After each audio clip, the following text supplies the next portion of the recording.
Madulas-dulas kapag hinawakan. At madalas, kinatatakutan. Itim ang kulay at may mahahabang balbas o tibo sa mukha. Kalma lang, good news peeps, dahil hindi monster ang aming tinutukoy ha. Kundi isdang mula sa tubig taba. Kapuso, say hi sa masustansya at masarap na hito. At ang masarap na luto raw dito bukod sa inihaw, ibabahagi sa atin ng mga taga-Bulacan. Hihigop tayo ng sabaw ngayong nag-uulan. Ang vibe namin is mag-jowa daw. Tiga mo naman, mas pink pa yung labi ko sa'yo, bakla ka. Ang sparkle artist at content creator ni Mark Oliveros, sparkling with excitement at aariba na sa kanyang misyon. Ngayong araw ay nandito po tayo sa Bustos, Bulacan! Sa isang Hito farm po nila dito upang umaura, mag-retouch, sharing ching-ching. Makikipagsapalaran po tayo ngayong araw na ito sa mga hasang ng mga hitong ito. Handa na po ba kayo? Good news na nga raw ang hatid ng mga hito sa farm owner na si Rainiel. Nagsimula ako dito kasi family business din namin talaga to. Bata pa ako, nagsimula na kaming maghito. Ang kanilang hito farm, sinimulan lang daw nila sa isang maliit na palaisdaan.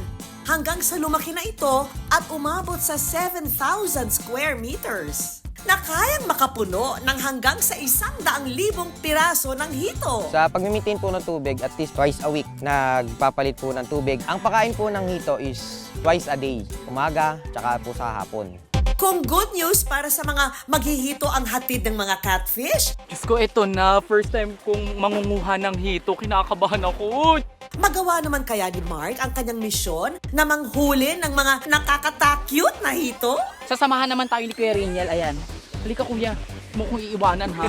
Pag ako natusok-tusok dyan. Kalma, Mark. Kayang-kaya mo yan. Mark my word. Para ko nilalamon ng lupa. Palalim ba ito ng palalim? Oo, palalim. Saan ako mangunguha? Ha? Sa panguhuli ng hito, gumagamit lang ng lambat. Saka ito ibinababa sa tubig para pumasok ang mga isda. Mukhang struggling ang beauty ni Mark ha sa panguhuli ah. Mag-iisang oras na akong nandito ha. Wala pa rin ako nakukuha kahit isa. Tiyaga lang, Mark. Pasasaan ba't makakahuli ka rin ng hito? Uy, may nagalaw! May nagalaw! Oy! Aba, Mark, mukhang nakarami yata kayo ng huli ah. Paano ba ito hawakan? Ang tamang paghawak, pag ganito, pipigilin mo sila sa dalawang ganito. Ganito yung paghawak ng hito. Tamang Ganyan? para hindi ka nila matibo. Paano? Natatakot ako. Ah! Sige! Mama ka! Kuya, madulas! Sige!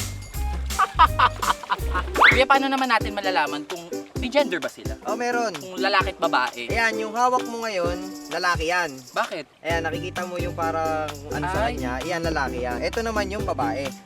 Ayan. Parang maliit- parehas lang. Mas maliit yung sa babae. Tsaka meron siyang lumalabas na itlog. Paano naman pag LGBT malalaman yun din? Eh, tatanungin natin sa kanila kung meron.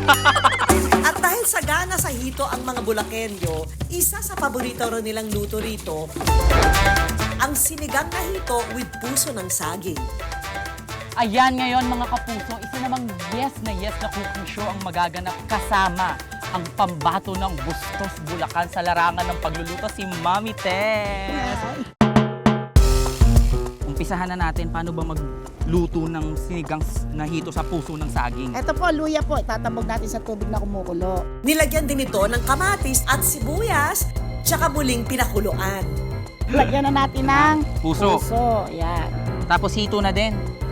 Ilalagay na kaagad ang hito. Kasi pag nalabog yan, hindi din masarap. Kinakailangan kasabay ito. Okay. Lagyan mo na ngayon yung sili. Sili na. Sili. Naglagay rin ng pampaasim, saka muling iniluto hanggang sa kumulo. Asin.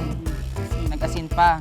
Pagkaraan pa ng ilang saglit, luto na ang sinigang na hito with puso ng saging. Matatapos din ang lahat sa lapukan. Parinin na po't kain na tayo. Nanunuot yung asim niya, yung sabaw. Sobrang sarap nung konsepto nung sinigang na merong puso ng saging. Itong hito itself, sobrang malaman siya. Para kung kumakain ng bangus belly. Sarap. Ang good news, all year round ang pag-aalaga ng hito. Kaya tuloy-tuloy rin ang paglangoy ng kita ni na Rainiel. Yung mga naitulong naman po sa amin yan is nakapagpaayos po kami ng bahay, nakapagpatayo po ako ng hatchery ko. Yung pang-araw-araw namin, dyan po namin nakukuha. Naiba man ang kulay at itsura. Ang hito, good news talaga ang hatid sa marami. Kaya kumapit lang sa pag-aalaga at pagkain nito. Para ang biyaya, wala ring hinto.